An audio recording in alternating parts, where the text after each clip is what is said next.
Live. We're on. We're on. We're back again. Ah, How are you, Dan? calm. Yeah, you've had a stressful day. I wasn't calm, but I'm calm now. You've been racing around everywhere all day, haven't you?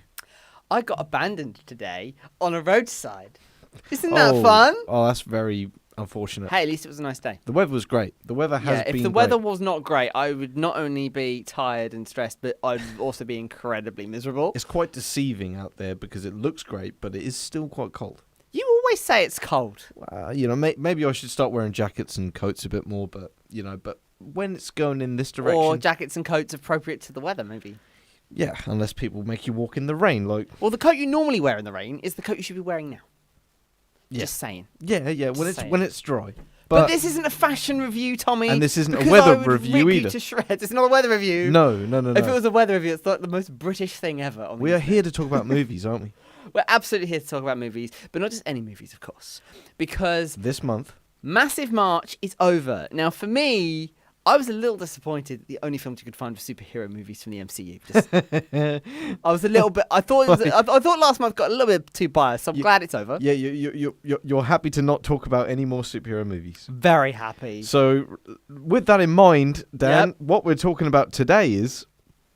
Well, let's let the audience know what month we're in. We're in April now. You got me racing in because we're in amazing April. Because of the irony of what I've picked up on what you've just said. Five stars. I've just picked up on your irony there. Yeah, okay.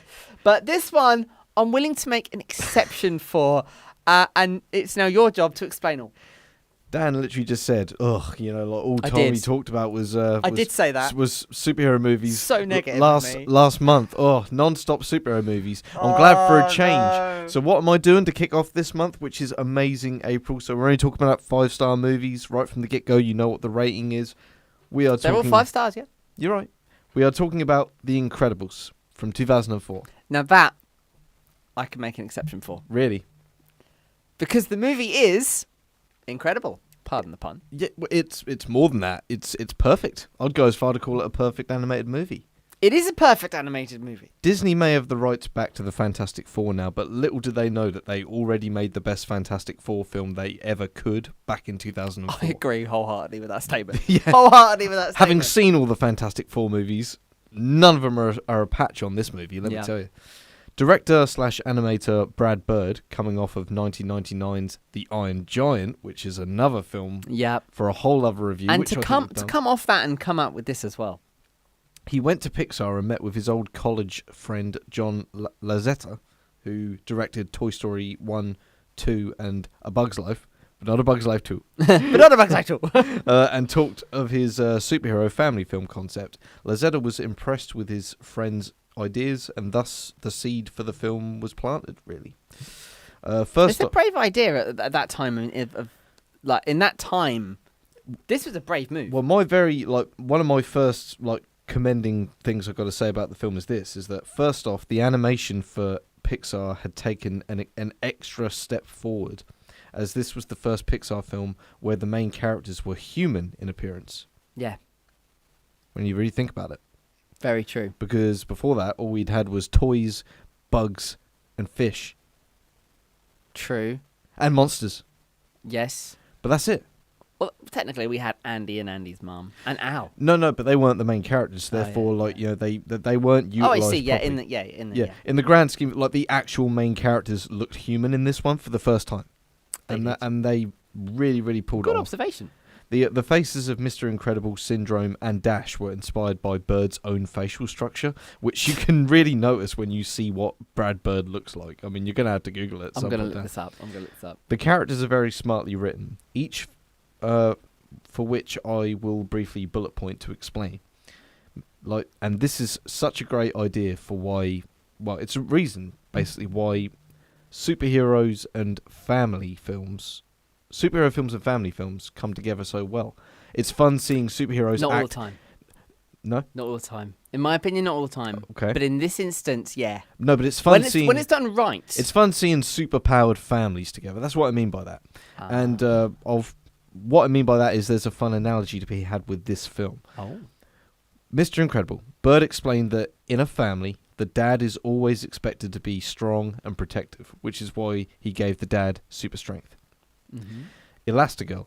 Bird explained that mums are always being pulled from a million different directions at once, constantly needed for various tokens of attention. So he made her stretch. Violet. Bird explained that teenagers, especially teenage girls, tend to feel invisible at that age. They feel like nobody sees or understands them, which is why he made her invisible. Now, and Dash, Bird explained, young boys are always so full of energy and run around the place with a thrill for fun, which is why they gave him super speed. So it's like their powers reflect their position in the family and, you know, in the family dynamic. But let's not forget Jack Jack. Yes. Bird explained this further in the 2018 sequel, but he did mention for this film that babies are unrealised potential, which is why his various abilities remain subtle in this film, but a brilliant way to defeat the villain in the third act, as we all know. Absolutely. But that's the thing. But even then, what they did in The Incredibles 2, they still didn't. I don't know how they did it, but they still didn't define it. No, they didn't label very it. Clever. I think they called it like morphing or something, or something like that. But they didn't label it. It was still Jack can be anything. Jack Jack is powerful. Like he's overpowered, isn't he? You know, he's got way too many powers, but he's still entertained to watch, isn't he? Because he's just Jack Jack. He's funny. Just Jack Jack. And I used to watch the side bit on the DVD. Oh, that was on the DVD. Yes. Jack Jack Attack. Yes. That was great. Yeah. And let's talk about Syndrome for a bit, shall we? One of the best villains ever written. So good. He may be a bit copied from Batman Forever, with the whole villain worships the hero rejects him and he wants revenge motif, but this film still manages to keep it fresh. It is something that's been done quite a few times in superhero films, where the villain worships the hero and then the hero does something wrong to this person. But what I like about this, though, is we already find out in the film subtly that he's already in the fan club. Yeah. And it's obvious that Mr. Incredible attends this fan club. Because they already know each other. So I love that. And the fact that they're in the same town as well. So already, for me, there's a lot going on here. Yeah. And them wanting to be in on it. And also already being an inventor. Already being creative. Yeah. I think that was incredible. How many times are you going to say that during this review, Dan? I'm going to milk it. Take it all the way to the cleaners. Let's talk about Edna. Edna Mode. My personal favourite character, voiced by Brad Bird himself, the director. No way. Yep. He forges this German-Japanese accent for the superhero fashion designer who knows, as we all know, that costumes should feature no capes. No capes. No capes.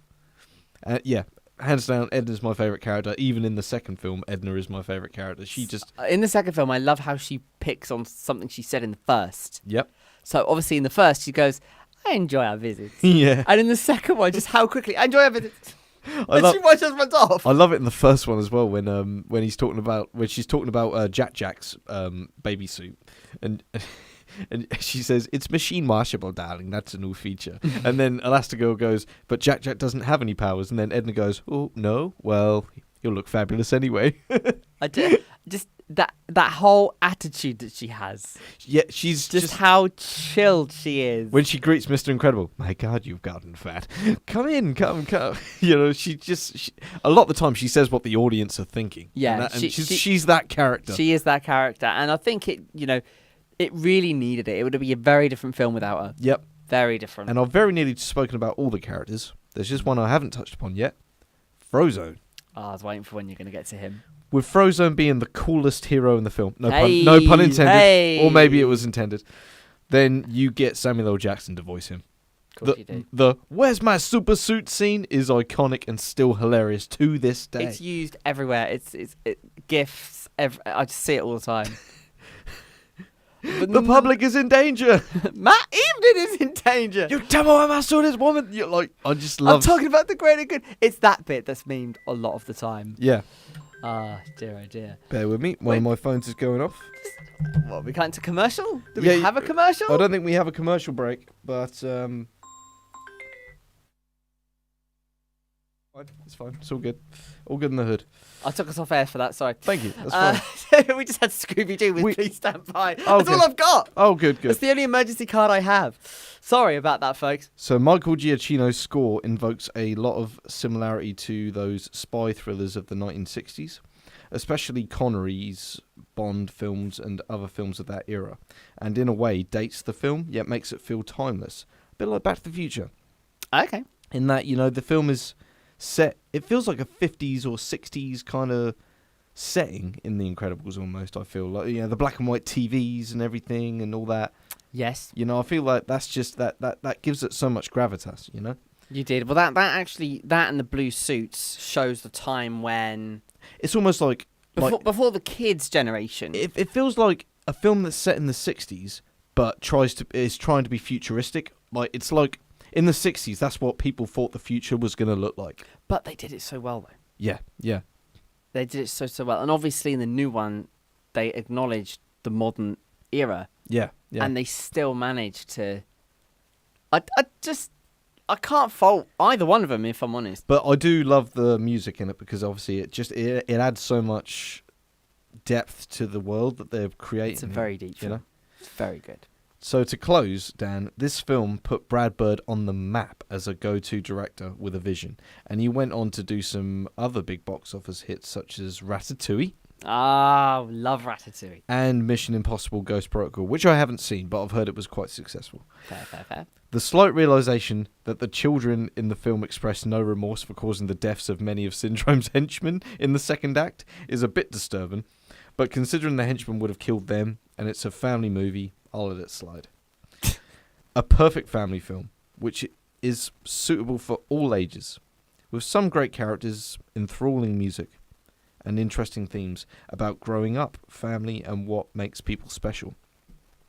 Because that's one of the famous quotes in the film, isn't it? Everyone's special, dash, which is another way of saying no one is. It's right though, isn't it? And then it comes back to bite him in the arse later when Syndrome says the same thing, doesn't he? He goes, and when everyone's super, no one will be. Yeah. So it's a good callback to it. And to be honest, I'm not even going to be saying this throughout the whole month when we're doing reviews, but obviously it's a 5-star movie, Dan. It's a 5-star movie, of course it is. Of course it is. And it's called The Incredibles. Coincidence? I think not. Oh, that was a good one. I love that bit. Yeah, that's great. That's a great bit. And I incorporated it. I've been thinking about that. How do I incorporate that? I could see the the little clogs moving in your brain. Yeah. Honestly. Well, there you go. Amazing April. What a great kickoff. A great kickoff. Yeah. Great kickoff. And yeah, I'm looking forward to hearing the rest of the month. I was a little apprehensive coming into April. So we've ditched animated August. Yeah.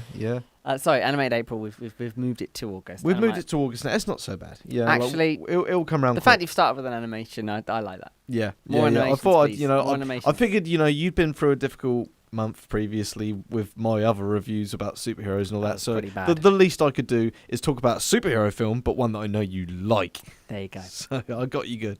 You know me. Yeah. You just know. He just knows. Yeah. He doesn't often show that he knows. I forget that he knows, and then bam. Yeah. I know. Never mind. Stop doing that. Oh, yeah. Right. Anyway, you guys know what to do next, right? You guys know where to follow us on Letterboxd, Larkers95, Dan Moore Radio. You know how to find us. Feel free to hit like and subscribe. I stole your line. You usually do that bit. You did. You forgot the notification bell on YouTube, but Ding ding. It's there somewhere. And of course, my letterbox does not get a lot of attention compared to yours, but the attention is coming very, very soon, all of which will be dictated by a message I sent you a few days ago that you haven't responded to, but it's fine. We'll have that conversation later. It's cool, man. But it's cool. No, all good. Well, thank you very much for watching. As always, guys, I will, of course, leave you to your Monday night, whatever it is that you do on Monday night. Quick shout out to Ellie Wyatt. Happy birthday, my dearest. Birthday. Oh. Yeah. So I thought I'd say that on air because I know that she's tuning in. Absolutely. These are probably, she's our #1 fan, by the way, Dan. Probably the best videos on YouTube, these. Probably. Anyway, have a good one, everyone, and we will see you all next week. Have a great week, everyone. All the best.